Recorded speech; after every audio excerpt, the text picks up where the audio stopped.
रहस्यमय लॉकेट। एक बार की बात है, एक छोटे से गांव में एक सुंदर लड़की थी जिसका नाम रिया था। उसकी मां का इंतजार था कि रिया बड़ी होकर एक अच्छी इंसान बनेगी। एक दिन रिया अपने गांव के पास एक जंगल में चली गई, जहां उसने एक पुरानी हवेली देखी। हवेली की तरफ देखते ही उसने महसूस किया कि कुछ अजीब है।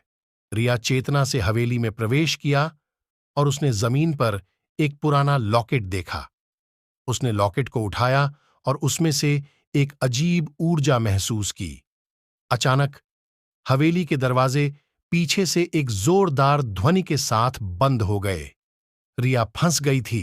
रिया ने शांति बनाए रखने की कोशिश की, लेकिन डर उसके दिल में घुसा जब उसे एहसास हुआ कि वह एक अजीब हवेली में अकेली थी। बस तब उसने कॉरिडोर में अत्यंत संवेदनशीलता के साथ पैर की आवाजें सुनी। उसका दिल बेहद तेजी से धड़कने लगा। हर मिनट के साथ रिया का संवेदनशीलता बढ़ता गया।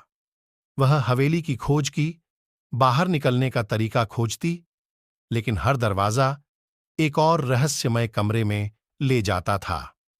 रिया का तनाव बढ़ गया जब उसने दीवारों पर खोदे गए अजीब संकेतों का ध्यान दिया। रिया ने हवेली के और अंदर खोज की, छिपी हुई रहस्यों और संकेतों को पाया जो एक भूले हुए इतिहास की ओर इशारा कर रहे थे।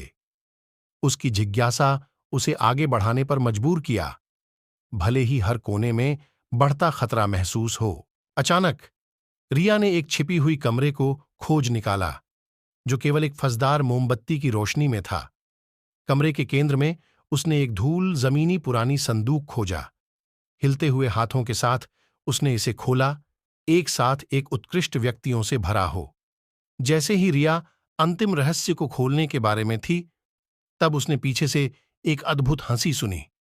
उसने घबराया देखा। जब अंधेरे में उसने बड़े पुरुष का छाया देखा।